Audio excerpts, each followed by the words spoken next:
nice overtake. Yep. Yeah, nice piece of overtaking by Ramirez and Barrero. Venturi got him back too. Yeah, he's going to bid again for a pass on Colette. Colette looking over his shoulder.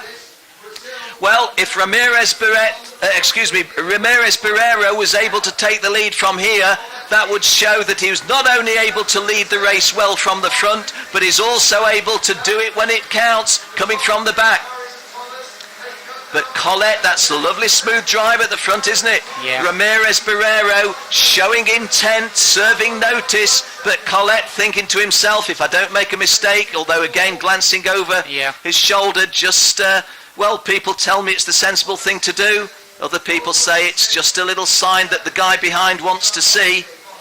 These guys at front, Kenny, they're fighting quite a bit now, so, and you can clearly see 4th, 5th and 6th are actually gaining a little on them, so, and 7th for that matter, so this is going to be interesting towards the end of the race.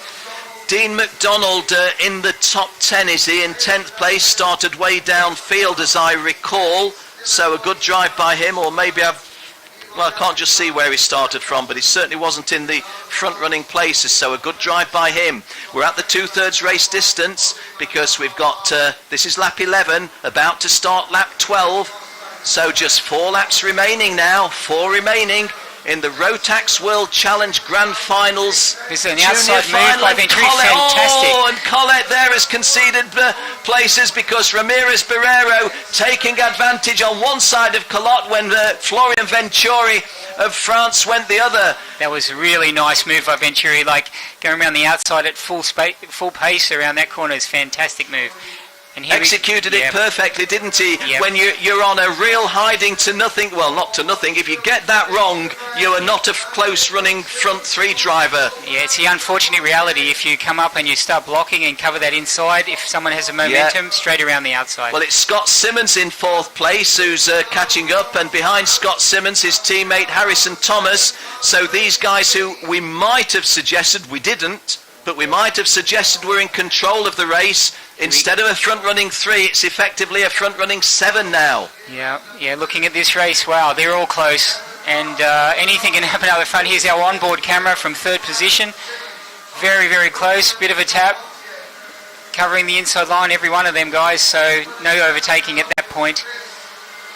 But as you can see, 4th place right on the back of 3rd now, so some tough driving here up the front. Yeah, Scott Simmons will be really heartened by the fact that he's caught these front-running 3, and he may well feel that even if he's not going to win a podium, would be very handy, and he will definitely feel in 4th place now.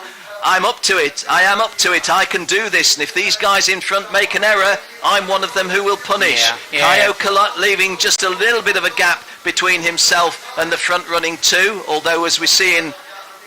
And there is a move by Scott Simmons. Scott Simmons bidding to go 3rd and has gone 3rd. Yeah, so that was a great move, Kenny. You know, he's just made his way slowly but surely up towards the front of the pack, and now he's right with them in 3rd position. Ramirez is looking good for me. He's right on the tail of Venturi here. His go-kart looked good early on, and if he gets a bit of a break here or gets back into the lead, you never know. He could just do a bit of a pull on the other guys.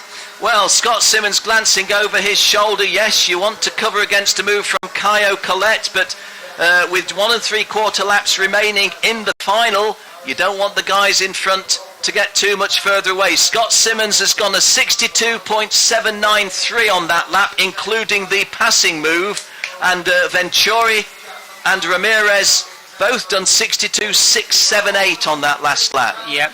So we're back to a front-running 3, really, aren't we? Yes. And Colette is the driver who's been detached. You see the 4th place that he's holding onto the rough stuff there briefly. Ramirez made a little mistake there, dropped the wheel, but 3rd place wasn't able to get him. Simmons couldn't get past, but there's been now a bit of a gap to Venturi in the front.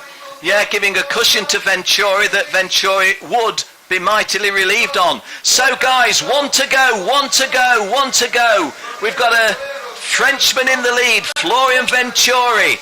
We've got an American in 2nd place, Ramirez Barrero. We've got a Brit in 3rd place, Scott Simmons. And the 1, 2 and 3 doesn't have to come from those 3, but they're the guys in the position that counts at the moment with 2/3 of a lap to go. Venturi, the Frenchman. Arno Kozlinski was saying that he's going to be rooting for the Frenchman, and I think Anthony Abbas as well. Now, he's beginning to employ the defensive strategy, Darrell. Oh, one goes off there, Kenny. I don't know who that was, but he's fourth or fifth or so. Yeah, I think that was Root Rapanen, possibly 1, 2, 3, 4. Don't see Root Rapanen there. So Ramirez trying very hard here on the last lap, last couple of corners. Venturi, if he covers this, he's got it. Well, Venturi really ought to win his podium place away. Comes through in third place because Scott Simmons and Harrison Thomas. In fact, it may have been Caio Collet going past Scott Simmons when I thought it was Harrison Thomas. I think they had a bit of a coming together there, Ken, on the second last corner. So Collet capitalised on that. Well done. But to the French guy, Venturi, fantastic effort. I thought Ramirez had him, but when you cover on that last lap, there's not much chance of it. Great drive from Venturi. Well, Florian Venturi, the Frenchman, the world champion in Rotax Max Junior Racing. And we can't say it wasn't deserved. Darrell, don't want to say it wasn't deserved, but he showed his colours in the heats. He showed his colours in the preliminaries earlier this week. Although one or two things went wrong, when it counted, not only, it's easy to say, is the first past the checkered flag, but it had to be worked, didn't it? There was a lot of graft necessary in that race. Absolutely, he was very clever. He just bided his time. When he was in third, there was a bit of a gap to Collet and to Ramirez in front, but he just took his time, let the tyres do what they had to do, come on strong towards the end, and obviously in front past the post, so well done to Venturi. Well, I think it's Mum Christelle who's the entrant there. And 158 Florian Venturi. Oh, am I a happy bunny? Am I a happy bunny? Lupin, French Lupin. Lapin, Lupin, I think is Wolf. Lapin. Okay, félicitations, monsieur, félicitations. Le vainqueur, Florian Venturi, le pilote français. Bascaligis at the bottom left of your screen, looking to get the first picture of the new French World Junior Champion, and Jenny Wade saying, yeah, he can have the first picture, I'm going to have the first interview. Let's go straight down to Jenny. Ah, no, we're not quite ready. A mixture, bit of French, bit of English. More French than English. Okay, Florian, fantastic result and a great day for France. I'm very happy. My course was very, very intense. I'm very happy. Yeah. And what about to become the world #1 junior Rotax? It's really special, huh? Yes. And what about for your French fans? I know they're all watching. I don't know. Maybe you'd like to say something to them in French. Je suis ultra heureux. C'est pour eux. Yeah. C'est pour ceux qui sont morts. Yeah, today he wears the black armband. So, yeah, but it's a special day and you deserve it. Fantastic race. Merci. C'est pour eux. Yeah. Well, thanks, Jenny. And he told us he was very happy. He told us in English. He told us in French he was very happy.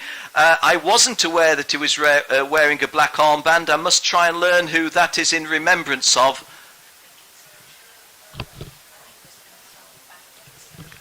Yeah, Kenny, we had last night an incident, once again, some ridiculous, stupid idiots doing what they do. And, congratulations once again to Venturi, but his support for the cause and for France, it's great to see, and we all feel for them in France there. Yeah.